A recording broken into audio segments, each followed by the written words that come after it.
Hello viewers, welcome to the prediction video of eliminator match between Royal Challengers Bangalore and Rajasthan Royals. And వీళ్ళిద్దరి story చెప్పాలంటే ఈ ఐపీఎల్లో completely opposite side of the story. ఒక side ఏమో Rajasthan Royals table top పొజిషన్లోనే ఉండి majority of the tournament వరుసగా 4 మ్యాచ్లు ఓడిపోయి ఒక మ్యాచ్ రెయిన్ వాష్అవుట్ అయ్యి థర్డ్ ప్లేస్కి వచ్చేసి ఎలిమినేటర్ మ్యాచ్కి వస్తే, మరోవైపు ఏమో రాయల్ ఛాలెంజర్స్ బెంగళూరు టేబుల్ బాటంలో ఉండి మెజారిటీ ఆఫ్ ద టోర్నమెంట్ అనూహ్యంగా వరుసగా 6 మ్యాచ్లు గెలిచి ఫోర్త్ ప్లేస్లోకి వచ్చేసి ఎలిమినేటర్ మ్యాచ్ వచ్చారు. ఇప్పుడు వీళ్ళిద్దరూ ఆడి వీళ్ళల్లో ఒకరు ఎలిమినేట్ అయిపోతున్నారు. ఒక సైడ్ రాజస్థాన్ రాయల్స్ ఏమో మొత్తం మే నెలలోనే ఒక్క మ్యాచ్ కూడా గెలవలేదు. మరోవైపు రాయల్ ఛాలెంజర్స్ బెంగళూరు మే నెలలో ఒక్క మ్యాచ్ కూడా ఓడిపోలేదు. అసలు ఈ రెండు టీమ్స్ ఎలిమినేటర్లో మీట్ అవుతాయని ఎవరు కలలో కూడా ఊహించుండరు. బట్ ఐపీఎల్ డైనమిక్స్ అలా ఉంటాయి, కంప్లీట్లీ అన్ప్రెడిక్టబుల్. అండ్ మొత్తానికి ఈ రెండు టీమ్స్ అయితే ఎలిమినేటర్ మ్యాచ్లో తలబడబోతున్నాయి రేపు. అండ్ వీళ్ళల్లో ఓడిపోయిన వాళ్ళు ఇంటికి వెళ్ళిపోతున్నారు. ఎవరు వెళ్ళిపోయినా కానీ హార్ట్ బ్రేక్ అవుతుంది ఖచ్చితంగా. ఎందుకంటే ఒకరు టేబుల్ టాప్లో ఉండి అసలు ఖచ్చితంగా టాప్ 2లో ఉండి ఫైనల్స్కి 2 ఛాన్సులు ఉంటాయి అనుకున్న టీం అయితే, ఒకటి అసలు వెళ్ళిపోతాం అనుకున్న టీం వరుసగా ఇన్ని మ్యాచెస్ గెలిచి అందులోనూ లాస్ట్ మ్యాచ్ చెన్నై సూపర్ కింగ్స్ని ఒక హై ఎలక్ట్రిఫైయింగ్ మ్యాచ్లో ఓడిచ్చేసి ఇలాంటి పొజిషన్కి వచ్చి ఓడిపోతే వాళ్ళకు కూడా కంప్లీట్ హార్ట్ బ్రేక్ ఉంటుంది. సో ఇవాళ క్వాలిఫైర్ 1 కంటే రేపటి ఎలిమినేటర్ మ్యాచ్ మీదే ఎక్కువ ఆసక్తి నెలకొంది ఫ్యాన్స్ కంతా. ముఖ్యంగా ఆర్సీబీ మ్యాచ్లో కొంచెం ఆల్రెడీ మొన్న చూసాం, కాంట్రవర్సీ అయింది. ధోని షేక్ హ్యాండ్ ఇవ్వలేదని ఆర్సీబీ ప్లేయర్స్ కొంచెం అగ్రెసివ్ సెలబ్రేట్ చేశారని, కొంతమంది ఏమో లేదు ధోనిని వెయిట్ చేయకుండా వెళ్ళిపోయాడని ఈగో హర్ట్ అయ్యి. సో రెండు సైడ్లు స్టోరీస్ ఉన్నాయి. బట్ మొత్తానికి అయితే సిఎస్కే ఫ్యాన్స్ అయితే కంప్లీట్లీ యాంటీ అయిపోయారు ఆర్సీబీకి. అండ్ ఈ మ్యాచ్లో ఆర్ఆర్కి క్రౌడ్ సపోర్ట్ అయితే కంప్లీట్గా ఉండబోతుంది. సిఎస్కే ఫ్యాన్స్ అందరూ వచ్చి ఆర్ఆర్కి సపోర్ట్ చేద్దామని పట్టుదలగా ఉన్నారు. సో ఇలాంటి ఒక డిఫరెంట్ డైనమిక్స్తో జరగబోతుంది ఈ మ్యాచ్ అయితే. మరి ఈ మ్యాచ్లో వీళ్ళ మధ్య హెడ్ టు హెడ్ రికార్డ్స్ ఎలా ఉన్నాయి, ఫేవరెట్స్ ఎవరు, కరెంట్ ఫామ్ ఏంటి అనేది ఈ వీడియోలో చూసేద్దాం.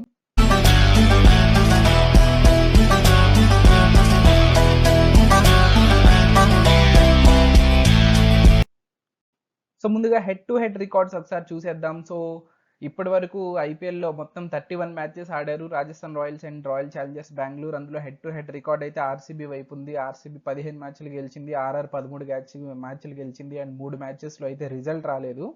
బట్ ఇవి ఓల్డ్ రికార్డ్స్. ఈ సీజన్లో రికార్డ్ చూద్దాం ఒకసారి. ఈ సీజన్లో వీళ్ళు ఒక్కసారి తలపడ్డారు, అది కూడా ఆర్ఆర్ హోమ్ గ్రౌండ్లో. బెంగళూరులో మ్యాచ్ జరగలేదు వీళ్ళిద్దరి మధ్యన. ఆ మ్యాచ్లో అయితే విరాట్ కోహ్లీ సెంచరీ కొట్టి 180+ రన్స్ టార్గెట్ ఇస్తే జాస్ బట్లర్ సెంచరీ కొట్టి విరాట్ కోహ్లీ సెంచరీని వేస్ట్ చేశాడు. ఆర్ఆర్ అయితే విన్ అయిపోయారు చాలా ఈజీగానే ఆ మ్యాచ్ అని చెప్పాలి. ఆ రేంజ్లో జరిగింది ఆ మ్యాచ్ అయితే. మొత్తానికి ఆ మ్యాచ్ అయితే మర్చిపోరు, ఎందుకంటే విరాట్ సెంచరీ కొంచెం స్లోయెస్ట్ సెంచరీ, ఐపీఎల్లోనే స్లోయెస్ట్ సెంచరీ అని చెప్పి కూడా కొంచెం అప్పుడు బాగా స్ట్రైక్ రేట్ మీద డిబేట్ స్టార్ట్ అయింది కూడా కొంచెం ఈ మ్యాచ్ వల్లనే అని చెప్పొచ్చు. సో అలాంటి మ్యాచ్ జరిగింది వీళ్ళ మధ్య. బట్ ఈసారి అయితే వేరే గ్రౌండ్లో జరగబోతుంది, విచ్ ఈస్ అహ్మదాబాద్లోని నరేంద్ర మోదీ స్టేడియం. సో ఇక్కడ వీళ్ళ రికార్డ్స్ చూసుకుంటే 2 మ్యాచెస్ ఆడారు ఇద్దరు ఒకరితో ఒకరు. వాళ్ళలో అయితే ఒక మ్యాచ్ ఆర్ఆర్ గెలిచింది, ఒక మ్యాచ్ అయితే ఆర్సీబీ గెలిచింది. రీసెంట్గా వీళ్ళు ఆడింది అయితే 2022లో క్వాలిఫైర్ 2, అంటే గెలిచిన వాళ్ళు ఫైనల్కి వెళ్తారన్నప్పుడు ఆర్సీబీ బ్యాటింగ్ ఆడి 157 రన్స్ కొడితే జాస్ బట్లర్ సెంచరీ కొట్టి 160 రన్స్ అగైన్ ఈజీగా చేస్ చేశారు. సో జాస్ బట్లర్ అనేది కీలక ప్లేయర్గా ఉన్నాడు ఆర్సీబీ మీద విన్ అయ్యేదానికి. బట్ ఈ మ్యాచ్ అయితే జాస్ బట్లర్ ఆడట్లేదు, అక్కడే ఆర్ఆర్కి పెద్ద దెబ్బ. అండ్ కరెంట్ ఫామ్ చూసుకుంటే ఇక్కడే మొత్తం స్టోరీ మనకు కనపడిపోతుంది. ఆర్ఆర్ వచ్చేసి వరుసగా 4 మ్యాచ్లు ఓడిపోయి లాస్ట్ మ్యాచ్ వాష్అవుట్ అయిపోయింది నేను చెప్పినట్లు. But RCB complete win. So మొత్తం మొమెంటం అంతా ఎవరి సైడ్ ఉందో మనం అర్థం చేసుకోవచ్చు. So RCB are the clear favourites దీని ప్రకారం చూసుకుంటే. ఎందుకంటే ఆర్ఆర్కి వాళ్ళ విన్లో క్రూషియల్ పాత్ర పోషించిన, ఈ విన్స్లో క్రూషియల్ రోల్ ప్లే చేసిన జాస్ బట్లర్ కూడా లేడు కాబట్టి ఆర్ఆర్ మరింత వీక్ అయింది అండ్ మొమెంటం కూడా లేదు. సో క్లియర్గా ఆర్సీబీ ఫేవరెట్స్గా దిగుతున్నారు ఈ మ్యాచ్లో అయితే. సో టీమ్స్ ఒకసారి చూసేద్దాం తొందరగా. టాప్ ఆర్డర్ చూసుకుంటే ఆర్ఆర్ జాస్ బట్లర్ వెళ్ళిపోవడం తోటి టామ్ కోలర్ క్యాడ్మోర్ని ఆడిస్తున్నారు. తను కూడా ఇంగ్లాండ్ ప్లేయర్, బట్ ఇంటర్నేషనల్స్ అయితే ఆడలేదు ఎప్పుడు. కానీ లీగ్ క్రికెట్లో చాలా పేరుంది తనకి. ముఖ్యంగా పిఎస్ఎల్లో కానీ అండ్ అదర్ T20 లీగ్స్లో మంచి హిట్టింగ్ చేస్తాడని పేరుంది తనకి. బట్ తనైతే లాస్ట్ మ్యాచ్ తను ఆడింది చూస్తే చాలా స్లో ఇన్నింగ్స్ ఆడాడు. మేబీ ఇండియన్ పిచ్చెస్ మనం చూసాం, చాలా మంది ఫారిన్ ప్లేయర్స్కి అడ్జస్ట్ అవ్వడం కష్టం ఫాస్ట్గా ఆడడానికి. బట్ తనైతే డిస్ట్రక్టివ్ బ్యాట్స్మెన్ అన్నట్లు ఏమీ కనిపించలేదు. అవుట్ అయింది కూడా మంచి షాట్‌కి అవుట్ అయ్యాడు బౌండరీలో క్యాచ్ అయ్యి. బట్ స్టిల్ తను ఏమన్నా విధ్వంసం సృష్టిస్తాడా, కొంచెం తన లీగ్స్ ఎక్స్పీరియన్స్ అంతా యూజ్ చేసనే చూడాలి. బట్ జైస్వాల్ అయితే కంప్లీట్లీ అవుట్ ఆఫ్ ఫామ్ ఉన్నాడు. సంజు శాంసన్ కూడా కొంచెం లాస్ట్ మ్యాచ్ ఫెయిల్ అయినా కూడా మొత్తానికి ఓవరాల్గా అయితే మంచి ఫామ్లో ఉన్నాడు. I'm giving it 8.5. మరోవైపు ఆర్సీబీ టాప్ ఆర్డర్ చూస్తే అసలు కంప్లీట్లీ డామినేటింగ్గా ఉంది. ఫుల్ అందరూ ఫామ్లో ఉన్నారు. Virat Kohli, du Plessis and Rajat Patidar. So నేనైతే 9.5 ఇస్తున్నాను. Very very strong.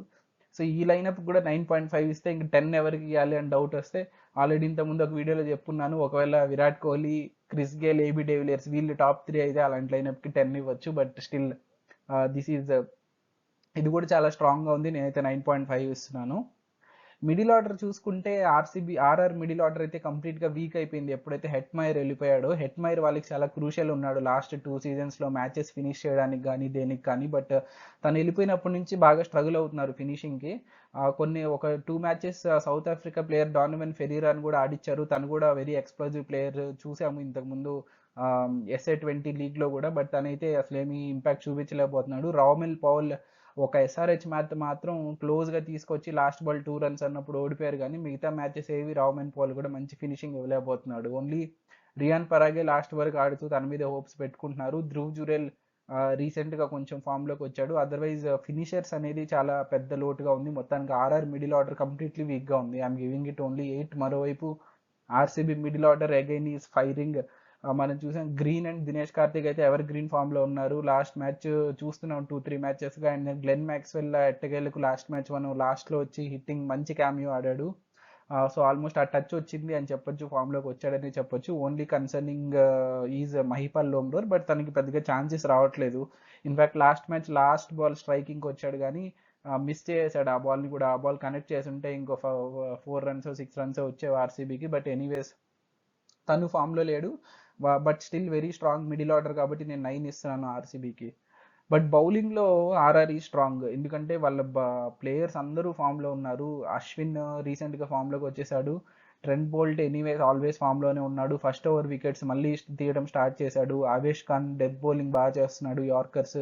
Sandeep Sharma ఒకటి లాస్ట్ 2 మ్యాచెస్ వికెట్స్ పడలేదు, అందుకని గ్రీన్లో పెట్టలేదు. బట్ స్టిల్ మనకు తెలుసు సందీప్ శర్మ క్వాలిటీ ఏంటి అని. And then Yuzvendra Chahal also last 2 matches wickets చేయడం స్టార్ట్ చేశాడు. So very experienced and balanced bowling lineup వీళ్ళది. నేను అందుకే 9.5 ఇస్తున్నాను. ఇన్ఫ్యాక్ట్ వాళ్ళు లాస్ట్ ఆడిన 2 మ్యాచ్లు 140 రన్స్ టార్గెట్ ఇస్తే దాన్ని 19th ఓవర్ వరకు లాగారు వీళ్ళు 140 రన్స్ టార్గెట్ని. సో దాన్ని బట్టి అర్థమవుతుంది మనం ఎంత మంచి బౌలింగ్ లైనప్ అనేది వీళ్ళది.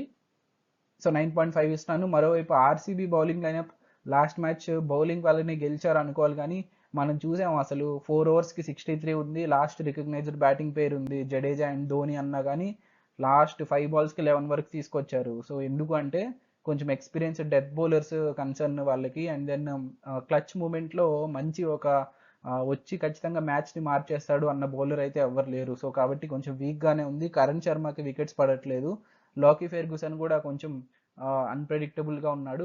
గుడ్ న్యూస్ ఏంటంటే మొహమ్మద్ సిరాజ్ కొంచెం ఫామ్లోకి వస్తూ ఉన్నాడు, వికెట్స్ కూడా తీస్తున్నాడు. Yash Dayal is anyways has been there top wicket scorer. And Swapnil Singh the lucky charm తనక మినిమం రన్స్ కంట్రోల్ చేస్తున్నాడు, ఒక వికెట్ అయితే తీస్తున్నాడు, crucial wicket. So 3 bowlers are okay. And then Green కూడా కొంచెం మ్యాక్స్వెల్ కూడా కాంట్రిబ్యూట్ చేస్తున్నాడు బౌలింగ్లో. But Karan Sharma and Lockie Ferguson కొంచెం కన్సర్నింగ్ ఫ్యాక్టర్స్ బౌలింగ్లో అయితే. సో నేనైతే 8.5 ఇస్తున్నాను.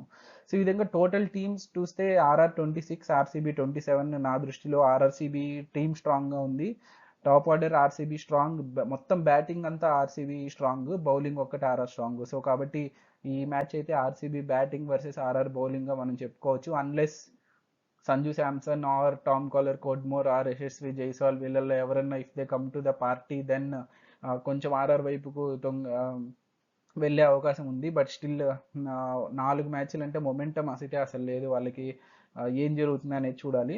సో నా ప్రెడిక్షన్ ఇచ్చే ముందు ఒకసారి ఈ మ్యాచ్ ఎక్కడ డిసైడ్ అవబోతుంది అని కొన్ని డిసైడింగ్ ఫ్యాక్టర్స్ నా దృష్టిలో ఏంటంటే, ఫస్ట్ వచ్చేసి బట్లర్ వెళ్ళిపోవడం వల్ల బ్యాటింగ్ అంతా ఇంకా వీళ్ళ మీదనే డిపెండ్ అవుతుంది, శాంసన్ అండ్ పరాగ్ పెయిర్ మీద.